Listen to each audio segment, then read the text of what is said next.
We sort of screwed up the initial atmosphere, right? So what we did is we got there a day early, and we had God damn, put away that fire, guys! And we were like, and we was shut up. And then, okay, so we got there a day early, we got it there, and like not one day earlier, Thursday. Okay, and we were having dinner. And we were having dinner with my uncle, and my uncle, the owner of the sorry, and he was like, oh, good luck praying. You guys are against like every other farmer in this area that's praying for rain. So we were like, oh crap. Because like we saw those farms. Oh, they're praying for rain. We're praying for sunshine. Like, what are you really going to do? But like, we were praying really hard. Like, I prayed the night before and in the morning that I got up. And at first I got up, it was like, oh, spirit. I was like, yay. And then around 11 o'clock, I was like, I got you now. Guys, what do you do? Hurry on. What's wrong with it? You want me on? Oh, it's good. Did you drink from that? Anyway. Can you give me light if you want to?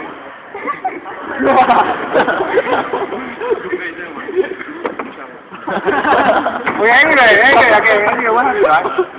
You walk into there, and like people started coming in slowly, and it was still like this. And we were like, oh crap. When the 2 o'clock group arrived, I think it was 4 o'clock, right? Yeah. So when the 2 o'clock group arrived, right, Casper, you're my witness.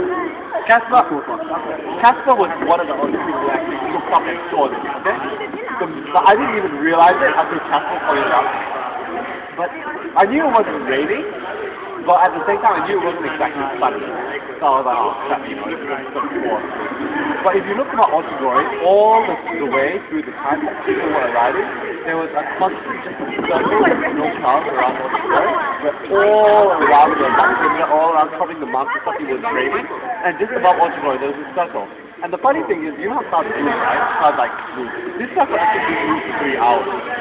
The circle stayed there until every single person who had to arrive, even Simon. Yeah. The moment Simon came in, that night it poured, you remember? It absolutely poured. I remember it actually was raining. Where were you? No, yeah, but you're on the highway. At Otagori, it wasn't. Yeah, and then that was my highway. I took a picture. I got a picture of my computer. It actually started getting lighter, and then we saw Otagori. Yeah, exactly. They're like jumping. No,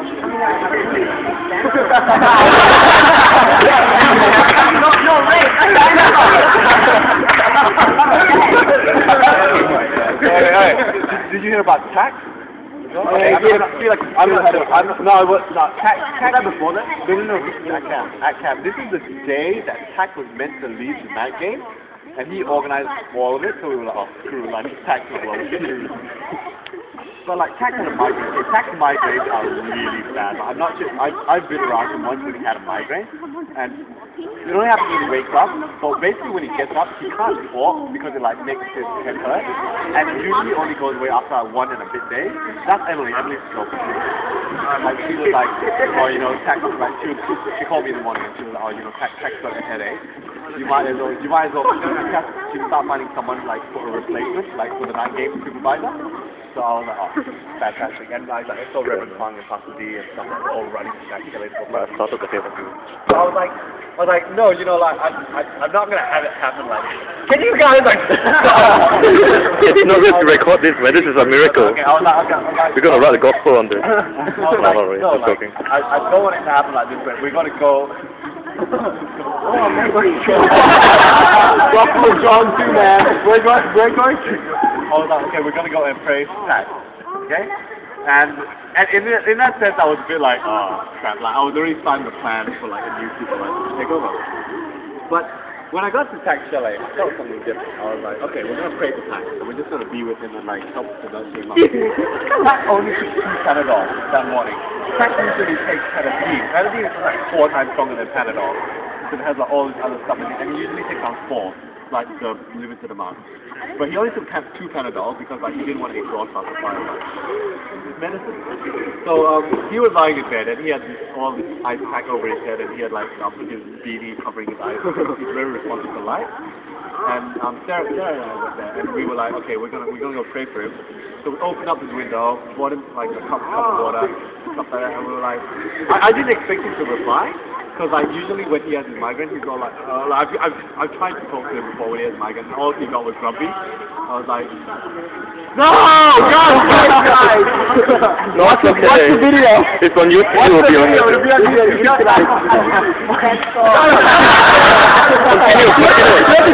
Continue. Should I make it publicly on? We don't know why not to do that.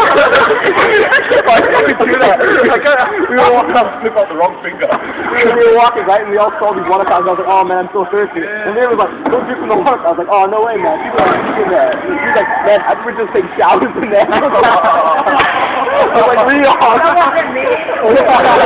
Whatever, we're sharing to your witness. We're all witnesses. Alright, this is okay, so where was I? Migraine. From the beginning, okay, I was beginning Tax Miracle from the beginning. Oh, man. Stop on the Panadol. Okay, basically, Tax had a really bad migraine. So it was apparently, in the morning, it was worse. It was worse than it was initially, okay? So Tack has these migraines, and they're really bad. He usually can't talk. I've been around him once when he had a migraine, and he just couldn't talk. I talked to him, I'm like, hey Tack, how you feeling, man? He's like, but this time I walked in and he had his beanie over his eyes and like his windows were all closed and his room was literally pitch black because like he's very responsive to light when he has a migraine. And you could tell he was in pain because he like couldn't stop moving and he was like holding his head and stuff. And we walked in and like and I was like, oh yeah. So Tack was like, can we come in and pray for you? And he was like, oh sure man. Did you talk? And he was like, yeah, I don't know why, but like this headache is like, it's going around really fast. The thing is that Reverend Pastor Kwon came and prayed for him at something like 9 a.m. and Pastor Dawson came straight after our service, which was like 11 something. And then Sarah and I arrived. And we sat down on the end of his bed, and he was still in pain. Like he still was like in a lot of pain. But I tried to open the windows. He was like, ah. But like he was sitting on the edge of the bed, and he was like, yeah, can you guys pray for me? So we said a short prayer. It wasn't anything long. We didn't want to keep him up. And I was talking to Emily like straight after our prayer, and she was like, like in a really casual way. She didn't even think anything of it. She was like, do you know it's so strange? Like, this is the first time ever I've heard him talk so quickly after like he's had a migraine or he had a migraine at night. And I was thinking, I was like, yeah, no, like the last time I tried to talk to Tack when he had a migraine, he didn't even respond. And she was like, yeah. Like, you know, I mean, maybe it's just like the weather or the atmosphere or something. So we cleared out, and I went to skim rocks with like Melvin and stuff at the beach. And something like 2 hours later, I saw Tack just walking past. He was like walking past. Like, what the hell, right? And he looked at me and he was like, hey man, I think my migraine's gone.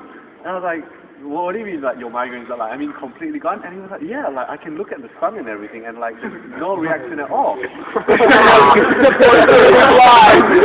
like, yeah, like there's no reaction at all. And he was like, you know that this is the first time I've actually recovered from a migraine, like after so quickly. Like usually I'm in bed for another 6 hours at least. He said, this is the first time I've actually felt okay. And you could tell I'm not sure which of you like were in the supervising group, but he was fine. Like he was fine to organize the game. He was fine to carry out all the game and everything. And it's like many of you might be just like, oh, it's like coincidence. But a migraine is not like, I'm sure we have many doctors here, and like they will tell you that a migraine is not your like normal sort of headache. It's something a lot more painful than your normal headache. And like it takes a lot more than just a Panadol to get over a migraine. And yet Tack took 2 Panadols. And something that he usually doesn't eat. He takes like Panadine, which is a lot stronger. And he was okay. After 4 hours. After only 4 hours. He was absolutely fine. He could talk, he could joke, he could laugh, he could run, he could do everything. And he was really like, you know, he was so shocked because he was like, this is the first time I've actually been okay, like after a while. And like, he walked past with like Tylenols and we waved at him and he waved back and he just continued on his way. And we were just like, wow, something like, seriously. Like at that stage, we were a lot like, you know, that is really the power of God, like right there. Like, how can you deny it? Something. Next year.